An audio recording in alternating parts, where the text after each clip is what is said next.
I see there's even a Twitter handle now. It says Indians must fall. And I don't need it to be explained. I know it's about the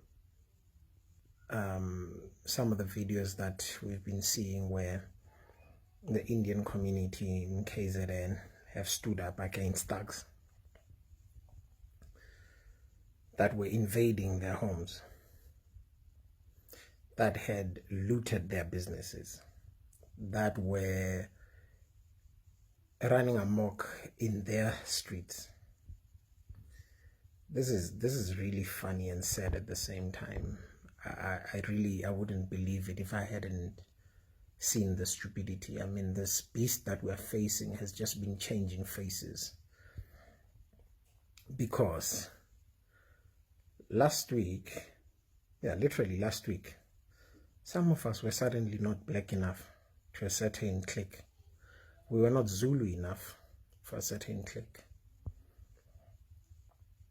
We were not men enough. We were called Cinderellas and all sorts of things, because the brave ones were at some gate outside waiting for whatever it is that they thought they were waiting for, as if they were going to be able to change a decision.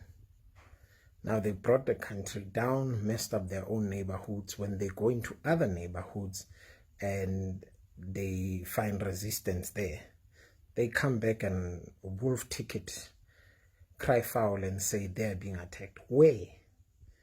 When I go to sleep, I'm not worried about, it's not an Indian person that I'm worried about,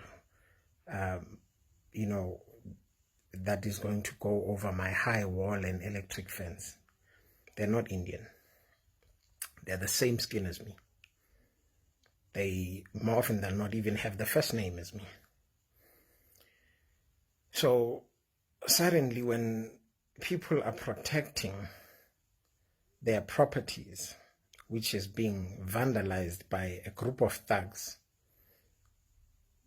now we must rally behind these thugs and say this is racially motivated. Where and how, guys? Duduzane even posted about this, saying, oh, but this is what Indians are doing to black people. He never posted anything about sharing money with the Guptas. Very Indian, I might add. So all of a sudden, guys, we must now fight amongst each other. It was Zulu and this and that. There was these filthy jokes about if they don't release Obaba, we banning Abesuthu, Amatswana, Mavenda, and all those sorts of things. Now it's Indians. The focus is on Indians because they beat your ass properly for fucking up their neighborhoods.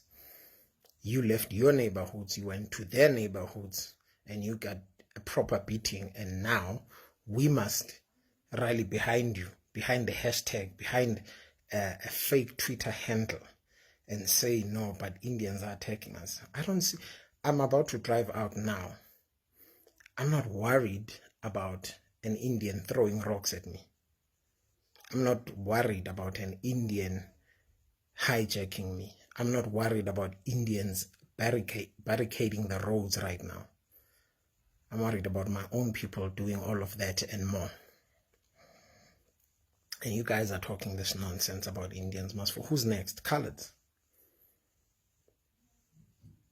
White people are going to not wait for your nonsense. And they're going to beat you up properly, even worse than the Indians have done. And not because it's racial. It's because it's simple wrong and fucking right. You damn cunts left your houses to go mess up other people's business. Mostly your own people. Middle Point is down. Morgan's Pick and Pay franchise completely climbed out of existence. If he recovers, as he has recovered before, if he recovers, then that would be a great thing. Lebu had just started Jimmy's Killer Prawns. You guys, he hasn't even been there for 3 months. You guys emptied him. I don't know what you're doing with till points at your house. You guys have no shame. You guys have no shame, and I'll be called names for my unpopular opinion, because obviously in this country you're supposed to have a break. We Siamese twins. Just because we have the same skin, we must have the same thinking, and there's going to be idiots from other races when they see me at a mall somewhere far away from home, because I can't buy anything anywhere near me. They'll say things, even if they don't say them out loud, they'll be saying, yeah, but you guys have messed up your own, because they want to bunch us up like you're doing now. You guys fucked up your own shit, and you got bitten properly for trying to fuck up other people's shit, and we must rally behind that nonsense. Some of the songs that you sing when you do these things, you need to listen to them.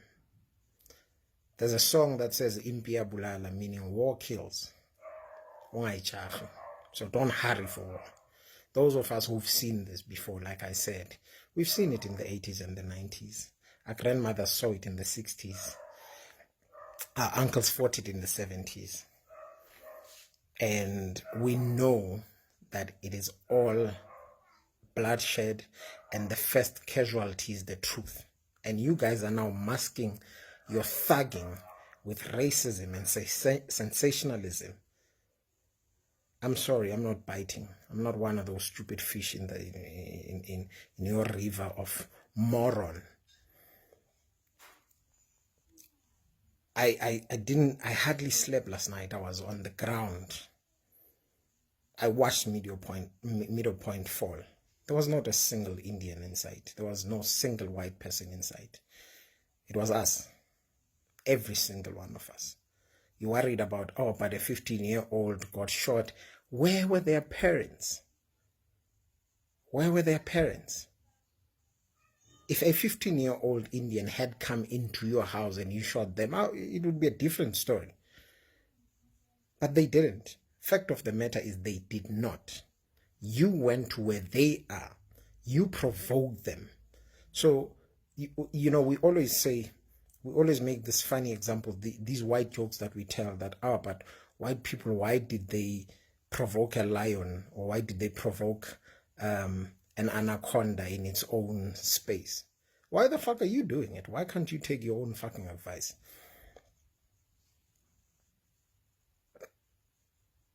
I'm not worried about my Asian friends or Caucasian friends doing shit to me. As a matter of fact, I'm going out to get some more ammo from my white friends. And at the back of my mind, it's not them that I'm worried about. I know they're not going to leave the north to come down here and start shit. But I'm also comfortable that I'm not going up north to go start shit on your behalf. You started it, finish it. The only people who must fall is the fucking looters and the thugs that you guys are. Fuck off with that shit.